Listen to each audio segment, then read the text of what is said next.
Welcome back friends, this is your educator Harsh Srivastava. तो बच्चों, कैसे हैं आप लोग? उम्मीद है आप लोग बहुत अच्छे होंगे। देखिए, आपको वॉइस हो सकता है थोड़ा सा वॉइस में दिक्कत हो रही हो, अच्छा वॉइस ना आ रहा हो क्योंकि बारिश हो रही है बाहर, इस वजह से वॉइस में थोड़ा बहुत टिप टैप का आवाज़ आ रहा होगा, साउंड आ रही होगी। और इलेक्ट्रिसिटी भी इस समय नहीं है, लाइट भी कटी हुई है बारिश की वजह से, तो इस वजह से थोड़ा सा वॉइस में और हो सकता है पिक्चर क्वालिटी में भी मेरे ख्याल से थोड़ा इफेक्ट आ रहा होगा। तो उससे कोई प्रॉब्लम नहीं है क्योंकि आपको सुनना ही है, ठीक है। तो ये वीडियो मैंने आज इसलिए बनाया, ये वीडियो आज मैंने बनाया है इलाहाबाद यूनिवर्सिटी के हॉस्टल और मेस के बारे में इन्फॉर्मेशन देने के लिए। बहुत सारे बच्चे पूछ रहे थे कि कैसे इलाहाबाद यूनिवर्सिटी में एडमिशन लेना है, बहुत कैसे उनके हॉस्टल में एडमिशन लेना है, प्रवेश लेना है, और उसके अलावा वहाँ का मेस कैसा है, एक्सपेक्टेड कट ऑफ क्या हो सकती है। तो देखिए, हॉस्टल की एक्सपेक्टेड कट ऑफ तो हम लोग कुछ बोल नहीं सकते हैं क्योंकि उस पर वो डिपेंड करता है कितने बच्चों ने अप्लाई किया हुआ है हॉस्टल के लिए, तो ये उस चीज़ पर डिपेंड करता है। तो वो हर साल चेंज होती रहती है। तो इस वजह से मैं आपको बता सकता हूँ कि डिटेल्स बता देता हूँ कि हॉस्टल्स मतलब कौन कौन से यहाँ पे हॉस्टल्स हैं, उसके अलावा उनकी फ़ीस क्या हो सकती है, मेस का चार्ज कितना है, ये सब के बारे में आज हम डिस्कस कर सकते हैं, ठीक है।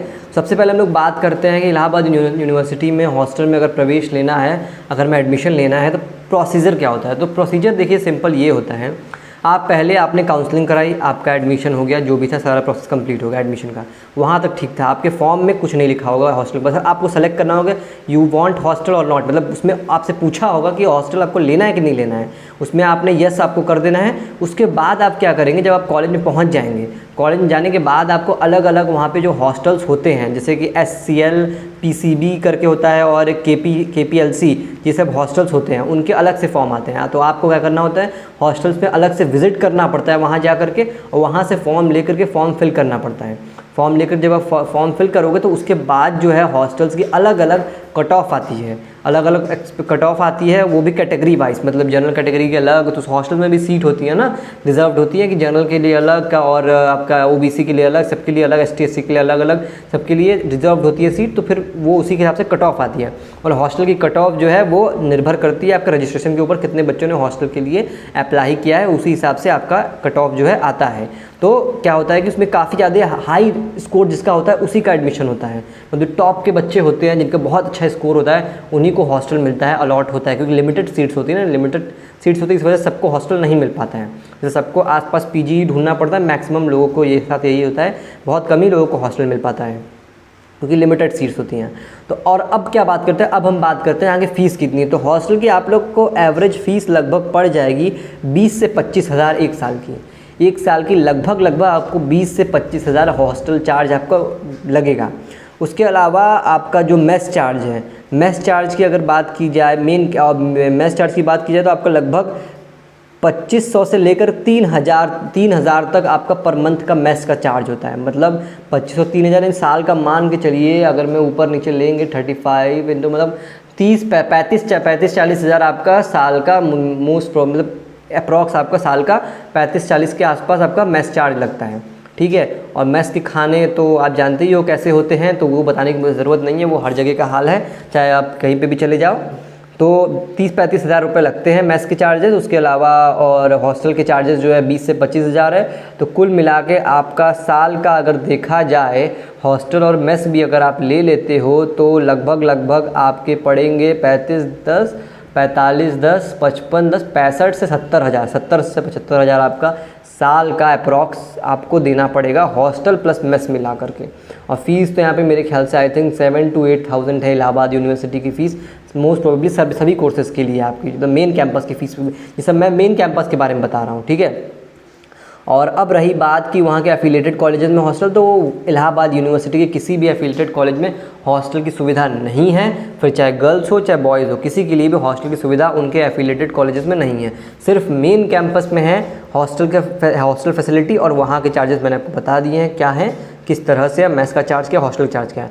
अब बात करते हैं कि इन्वायरमेंट कैसा है। इन्वायरमेंट देखिए, वहाँ का सारे हॉस्टल्स का लगभग सेम होता है। और रही बात रैगिंग वगैरह, तो मेरे ख्याल से मुझे नहीं लगता कि अब रैगिंग वगैरह उतनी होती है, क्योंकि अब काफ़ी ज़्यादा लिमिटेशंस हो चुकी हैं। बस सीनियर्स वगैरह थोड़ा बहुत, अगर देखिए आप अपने ऊपर आपको सेल्फ कंट्रोल रखना होगा।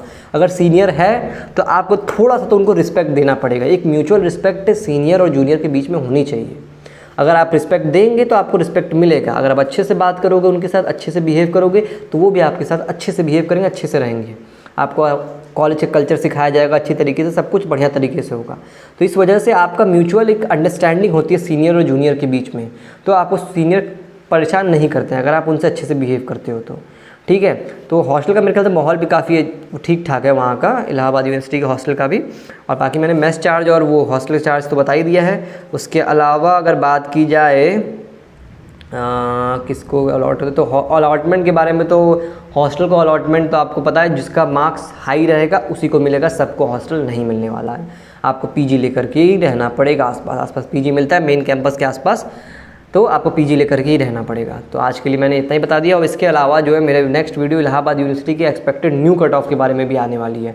एक्सपेक्टेड न्यू कट ऑफ, क्योंकि रजिस्ट्रेशन काफ़ी ज़्यादा इस बार हुआ है, पिछली बार से काफ़ी ज़्यादा रजिस्ट्रेशन इस बार देखा गया है इलाहाबाद यूनिवर्सिटी में, तो आपकी उस हिसाब से आपका कट ऑफ भी जो है बढ़ सकता है। तो उसका एक्सपेक्टेड कट ऑफ अगला आने वाला है वीडियो, कल मोस्ट प्रोबेबली आ सकता है new expected cut off Allahabad university main campus के लिए, ठीक है। और ईसीसी वगैरह या फिर जो एफिलेटेड कॉलेजेस है अभी तक उनकी कोई भी इन्फॉर्मेशन नहीं आई है उनके रजिस्ट्रेशन के लिए। रजिस्ट्रेशन देखिए ऐसे ही होता है कि आप मेन कैंपस का आपने रजिस्ट्रेशन किया, ठीक है, आप बैठ जाइए शांति से। मेन कैंपस की कट ऑफ आती है, पहले आती है, जब मेन कैंपस कट ऑफ आती है तो उसके बाद जो है धीरे धीरे एफिलेटेड कॉलेजेस की भी कट ऑफ आना शुरू होती है। जब मेन कैंपस के 1-2 राउंड हो जाते हैं, एफिलेटेड कॉलेज अपना कट ऑफ निकालते हैं, फिर आप देखते हैं, जाते हैं उनके ऑफिशियल वेबसाइट पे, जो भी एफिलेटेड कॉलेजेस हैं उनके आप ऑफिशियल वेबसाइट्स पे जाते हैं, उनकी जो कट ऑफ आई रिलीज़ होती है उस कट ऑफ को आप लोग देखेंगे, उस कट ऑफ को आप लोग देखेंगे तो फिर जाएंगे उनके मेन वेबसाइट पर, उनके वेबसाइट पर, वहाँ पर फॉर्म फिल करेंगे, वहाँ पर अपना एडमिशन के लिए फॉर्म फिल करेंगे, सब कुछ फिल करेंगे, फीस पेमेंट करेंगे, आपका एडमिशन हो जाएगा वहाँ के एफिलेटेड कॉलेजेस में। और रही बात डेटा की, तो वो लोग आपका डेटा ले लेते हैं ऑलरेडी। आप लोग बहुत लोग सवाल पूछ रहे हैं कैसे होगा ईसीसी में एडमिशन, कैसे होगा सीएमपी में एडमिशन, आईएसडीसी में एडमिशन। तो प्रोसीजर कुछ नहीं अलग होता है। मेन कैंपस का आपने फॉर्म फिल किया, वो लोग वहीं से डेटा अपना ले लेते हैं, सारा डेटा आपका मेन कैंपस से ले लिया जाता है। उसके बाद जो एफिलेटेड कॉलेजेस होते हैं अपनी अलग से कट ऑफ निकालते हैं। अगर आपको फिर ध्यान देना पड़ता है उनके वेबसाइट पर, वैसे मैं बता दूंगा जब भी जो ईसीसी वगैरह होता है, जो फेमस एफिलेटेड कॉलेजेस हैं, ईसीसी हो गया, आईएसडीसी हो गया, इन सब का मैं एफिलेटेड कॉलेज के बारे में जब उनकी कट ऑफ रिलीज़ होगी मेन कैंपस के बाद तो मैं आपको वीडियो के थ्रू एक बार इन्फॉर्म कर दूंगा। तो आप जाके उनके वेबसाइट पे अपने कट ऑफ चेक करिएगा, क्या है कट ऑफ, कितना मतलब एक्सपेक्टेड कट ऑफ वगैरह सब अपना चेक कर लीजिएगा जितना भी रहेगा। अगर आप कट ऑफ के आपका ऊपर नंबर रहेगा, कट ऑफ के ऊपर आपका अगर मार्क्स रहता है तो आप उसके लिए एडमिशन के लिए अप्लाई करोगे, आपका एडमिशन हो जाएगा, फ़ी पेमेंट करोगे, सब कुछ हो जाता है अच्छे तरीके से, सिंपल वे में। तो अब जो है ये डाउट आपका क्लियर हो गया होगा उम्मीद है।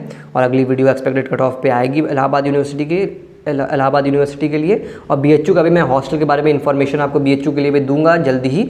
उसके लिए भी वीडियो, उसके लिए भी आपको क्या करना पड़ेगा, आपको चैनल को मेरे सब्सक्राइब करना होगा, बेल आइकन को प्रेस करना होगा ताकि आपको हर एक अपडेट टाइम पे मिलती रहे। यार आप लोग सब्सक्राइब कर दिया करो ना यार, वीडियो देखते हो तो उसका मतलब आपको सब्सक्राइब करना ही करना है, नहीं करोगे तो मोटिवेशन नहीं मिलेगा, अंदर से मोटिवेशन मिलेगा तभी मैं करूँगा। और अगर मैं आप लोग सब्सक्राइब करते हो अच्छे तरीके से तो मैं अभी बीएचयू जा रहा हूँ, बीएचयू कुछ दिनों में जाऊँगा, वहाँ पे जा करके मैं फैकल्टी आप लोगों के लिए वहाँ के बच्चों से बात करूँगा, बीएचयू के वहाँ पे बच्चों से बात करूँगा तो वहाँ से आपको एक अंदाज़ा मिल जाएगा कैसा माहौल है। बीएचयू का माहौल बहुत ही अच्छा है, लेकिन वहाँ से अगर आप उनके बच्चों जो वहाँ पढ़ रहे हैं उनसे अगर आप सुनेंगे उनकी ज़ुबानी तो आपको अच्छे से समझ में आएगा कैसा वहाँ का माहौल है। तो मैं बीएचयू जा रहा हूँ अभी कुछ दिनों में, तो आपको करना क्या है, आपको मेरे चैनल को सब्सक्राइब करना है। अगर सब्सक्राइब नहीं करोगे भैया तो मैं नहीं जाने वाला हूँ।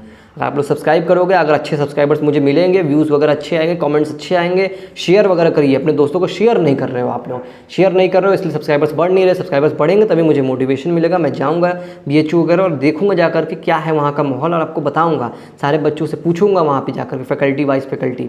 तो आपको क्या करना है, मेरे चैनल को सब्सक्राइब करना है, बेल आइकन को प्रेस करना है, वीडियो को शेयर करना है और लाइक भी कर देना है अगर आपको वीडियो से कोई भी हेल्प हुई हो तो। तब तक के लिए thank you, bye bye, good bye, all the best.